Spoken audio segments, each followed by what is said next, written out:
संघ एसके हेलमिंथीस पर total question लेकर के आए हैं आज के वीडियो में। तो पूरी जानकारी के लिए मेरा पूरा वीडियो लास्ट तक देखिए और यदि अभी तक हमारे चैनल को सब्सक्राइब ना किया हो तो सब्सक्राइब जरूर कर लीजिए। चलिए शुरू करते हैं। पहला क्वेश्चन लेते हैं।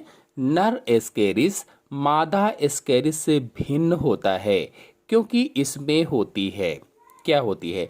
जो लोग हमारा लेक्चर वाला वीडियो देखे हैं एसके हेलमिंथीस पर, जो लेक्चर मैंने डाला है वीडियो का, तो वो अगर देखें तो बता लेंगे। इसका आंसर सही होगा सी, पिनियल स्पिक्यूल्स पाई जाती है। मतलब जो नर एस्केरिस है वो मादा एस्केरिस से कैसे भिन्न होती है, कैसे आप उसे पहचानते हैं कि ये नर है कि ये मादा है?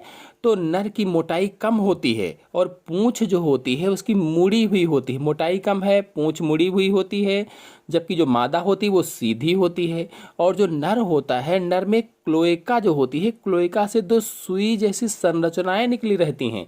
उन्हीं सुई जैसी संरचनाओं को पिनियल स्पेक्यूल्स कहा जाता है या कापुलेटरी सीटी कहा जाता है। नेक्स्ट क्वेश्चन पर आते हैं। सीट वर्म किस कृमि का दूसरा नाम है? सीट वर्म, ऐसा कौन सा इसमें से कृमि है जिसका दूसरा नाम सीट वर्म है? आंसर सही होगा इसमें से पहला, पिन वर्म का दूसरा नाम है और इसका वैज्ञानिक नाम एंट्रोवियस वर्मिकुलेरिस है। एंट्रोवियस वर्मिकुलेरिस। और यह मनुष्य का सबसे साधारण निमेटोड परजीवी है, सबसे साधारण, जो लगभग संपूर्ण विश्व में पाया जाता है। नेक्स्ट क्वेश्चन है। किस संघ में वास्तविक देह गुहा अनुपस्थित होती है? ऐसा कौन सा संघ है जिसमें वास्तविक देह गुहा नहीं पाई जाती है? True coelom is absent in which phylum? Answer इसमें सही होगा पहला, नेमेटोडा जो होता है इस संघ में वास्तविक देह गुहा नहीं पाई जाती है, अनुपस्थित होती है। नेक्स्ट क्वेश्चन है। साइक्लॉप्स किसका द्वितीयक पोषक है? साइक्लॉप्स, हुकवर्म, पिनवर्म, गिनीवर्म, गोलकृमि, किसका द्वितीयक पोषक है? Cyclops is the secondary host of. Answer इसमें सही होगा सी, गिनी वर्म का। और जो गिनी वर्म है ये एस्के हेलमिंथीस फाइलम का जंतु होता है और यह एक पैरासाइट एनिमल है, पैरासिटिक एनिमल है या परजीवी जंतु होता है, जिसका प्राथमिक पोषक अगर बात की जाए, प्राइमरी होस्ट की बात की जाए, तो प्राइमरी होस्ट मनुष्य होता है। जो सेकेंडरी होस्ट होता है वो साइक्लॉप्स होता है। और साइक्लॉप्स क्या है? तो साइक्लॉप्स एक जलीय आर्थ्रोपोडा है जो क्रिस्टेशिया वर्ग से संबंधित है। क्रिस्टेशिया नहीं है।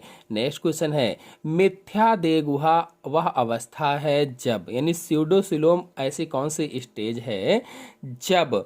आंसर सही होगा इसमें से सी, देह गुहा मध्य स्तर से आच्छादित नहीं होती है। अभी मैंने बताया है कि जो शरीर की दीवार है और आहार नली है उसके बीच में जो गुहा है वो किसी भी ऊतक से नहीं घिरी है, कोई भी ऊतक उसमें नहीं पाया जाता है, तो उसे ही स्यूडोसिलोम कहा जाता है।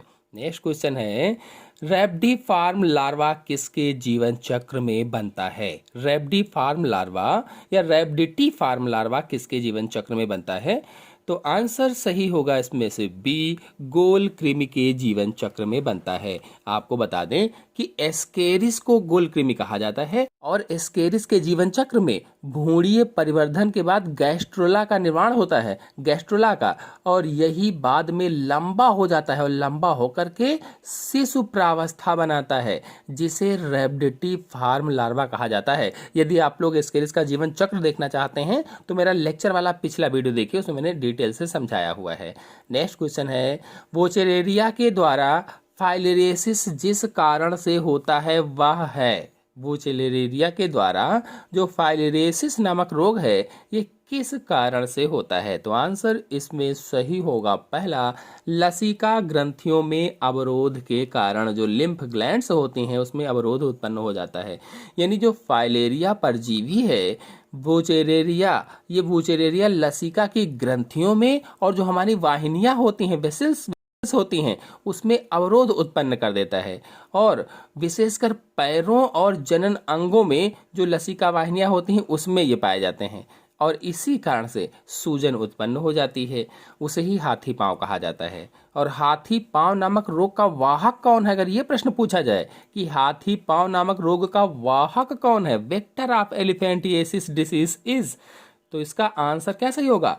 क्यूलेक्स मच्छर वाहक होता है, यानी हाथी पांव या फाइलेरिया रोग वुचेरेरिया ब्रैंकेप्टाई के द्वारा, ये परजीवी है, इसके द्वारा उत्पन्न होता है।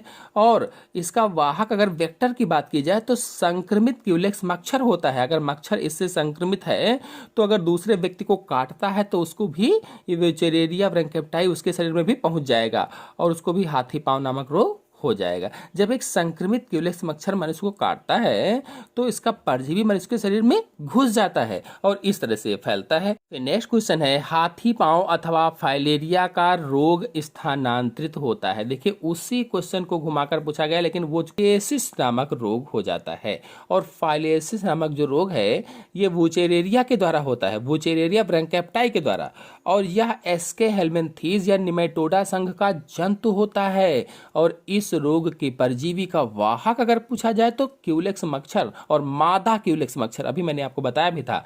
फिर नेक्स्ट क्वेश्चन है, वुचेरेरिया ब्रैंकेप्टाई का लार्वा है। वुचेरेरिया ब्रैंकेप्टाई का लार्वा बताना है। लार्वा ऑफ वुचेरेरिया ब्रैंकेप्टाई इज, आंसर इसमें सही होगा पहला माइक्रोफाइलेरिया लार्वा है, माइक्रोफाइलेरिया लार्वा। नेक्स्ट क्वेश्चन है, जरायुजी प्रायः मिलता है। जरायुजी तो वाइविपैरिटी जनरली आकर्स इन, आंसर सही होगा वुचेरेरिया में मिलता है।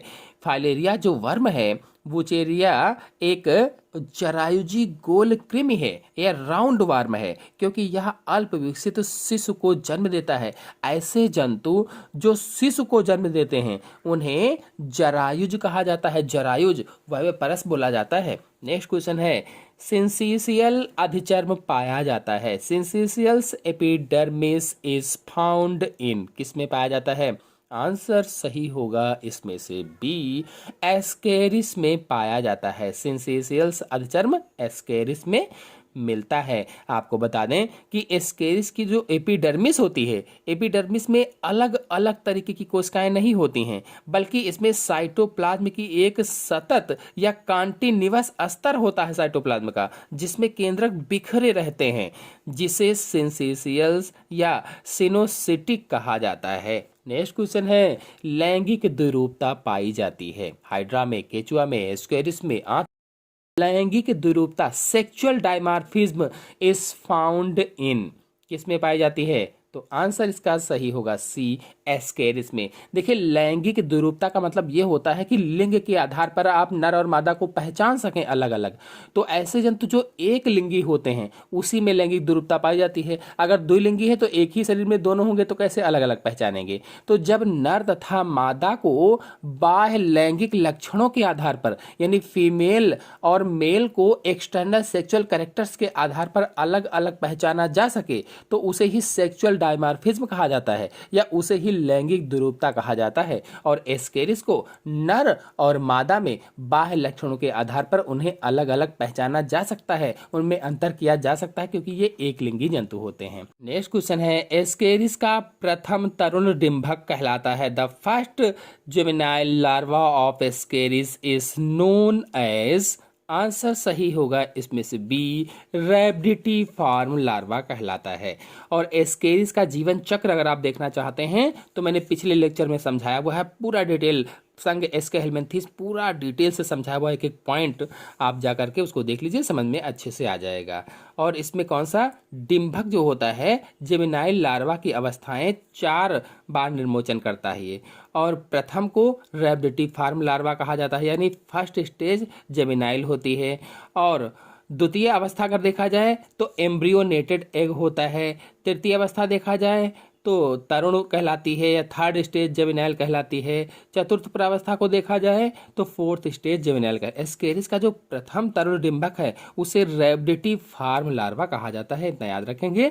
और इसके द्वितीय को जेमिनाइल अवस्था और एम्ब्रियोनेटेड अंडे कहते हैं, जेमिनाइल अवस्था या एम्ब्रियोनेटेड अंडे, और यह मनुष्य के लिए संक्रामक होती है, यानी इन्फेक्टिव स्टेज होती है। नेक्स्ट क्वेश्चन है, मनुष्य में एस्केरिस की संक्रमण अवस्था होती है। देखिए क्वेश्चन आ भी गया उसी तरीके का कि संक्रमण अवस्था कौन सी होती है, तो इसमें कौन सी होगी? द्वितीय जवेनाइल अवस्था संक्रमण अवस्था होती है, या एम्ब्रियोनेटेड अंडे जो होते हैं वही संक्रामक अवस्था होते हैं, वही इन्फेक्टिव स्टेज होती है। नेक्स्ट क्वेश्चन है, माइक्रोफाइलेरियाई रात में निवास करते हैं। जो माइक्रोफाइलेरियाई हैं ये रात में किस में निवास करते हैं? माइक्रोफाइलेरियाई ड्यूरिंग नाइट रिसाइड्स इन।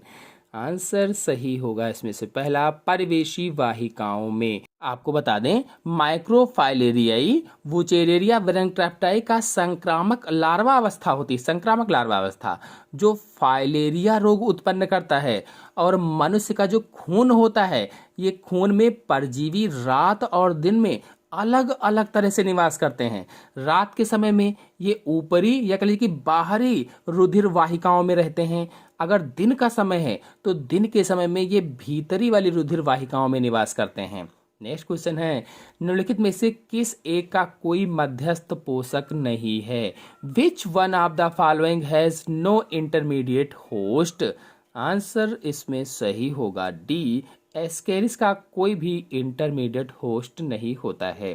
सामान्यतः एस्केरिस का पोषक मनुष्य होता है। नेक्स्ट क्वेश्चन है, किस परजीवी के लिए द्वितीयक पोषक की आवश्यकता नहीं होती है? तो अभी हम सब लोग जान चुके हैं, which parasite does not require secondary host, तो एस्केरिस को। नेक्स्ट क्वेश्चन है, एस्केरिस में उत्सर्जन अंग इस आकार का होता है। किस आकार का एस्केरिस में उत्सर्जन अंग पाया जाता है? तो ऑप्शन सही होगा इसमें एच वाला, एच आकार का उत्सर्जन अंग पाया जाता है।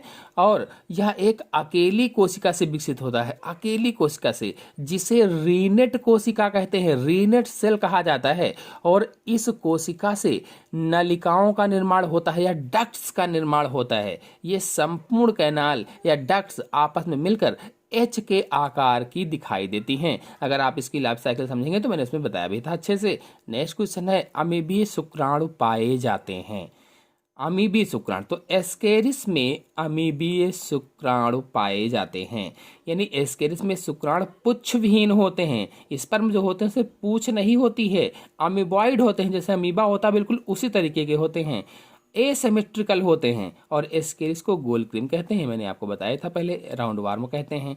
नेक्स्ट क्वेश्चन है, रूट नॉट रोग उत्पन्न होता है। रूट नॉट रोग या root knot disease caused by nematodes से। नेक्स्ट क्वेश्चन है, लोवा लोवा द्वारा संचरित संक्रमण का संवाहक है। The transmission of infection caused by loa loa is through. Answer सही होगा इसमें से पहला, क्राइसॉप्स प्रजाति। आपको बता दें कि लोवा लोवा एक निमेटोड है या एस्के हेलमिंथीज संघ का जंतु होता है, जो लोवा लोवा फाइलेरियसिस नामक रोग पैदा करता है। और इस रोग का वाहक क्राइसॉप्स प्रजाति की मक्खियां होती हैं, यानी क्राइसॉप्स प्रजाति की मक्खियां इसको लाती ले जाती हैं एक व्यक्ति से दूसरे व्यक्ति में। और लोवा लोवा को आई वॉर्म के नाम से जाना जाता है। आई वॉर्म, क्यों आई वॉर्म कहते हैं? क्योंकि यह आंख की श्लेष्मा में स्थापित होता है, आंख की कंजक्टाइवा में पहुंच जाता है, उसे इन्फेक्टेड करता है। नेक्स्ट क्वेश्चन है, एस्केरिस के लार्वा का प्रथम निर्मोचन होता है। एस्केरिस के लार्वा का प्रथम निर्मोचन कहाँ होता है? तो इसका आंसर सही होगा आंत में। नेक्स्ट क्वेश्चन है, मादा एस्केरिस को नर से पहचाना जा सकता है। मादा एस्केरिस को नर से पहचाना जा सकता है तो देह के पश्च सीधे भाग से। देखिए, मादा एस्केरिस की बात की गई है, तो मादा एस्केरिस को नर से कैसे पहचानेंगे? तो मादा एस्केरिस में देह का पिछला जो भाग होता है वो सीधा होता है, जबकि जो नर का भाग होता है वो मुड़ा हुआ होता है और मादा का बिल्कुल सीधा होता है। इसलिए इसमें ऑप्शन सही होगा बी वाला। नेक्स्ट क्वेश्चन है, एस्केरिस की देह भित्ति एवं आहार नाल के बीच का स्थान जाना जाता है। देह भित्ति और आहार नाल के बीच के स्थान को क्या कहा जाता है? तो प्रगुहा कहा जाता है, प्रगुहा। नेक्स्ट क्वेश्चन है, एस्केरिस के लिए कौन सा विवरण सही नहीं है? ऐसा कौन सा इसमें से विवरण है जो सही नहीं है? तो यह प्रागुही है, ये सही नहीं है। आशा है आप सभी लोगों को वीडियो पसंद आया होगा, समझ में आया होगा। समझ में आया हो तो वीडियो को लाइक और शेयर कीजिए। चैनल पर नए हैं तो चैनल को सब्सक्राइब कर लीजिए। धन्यवाद।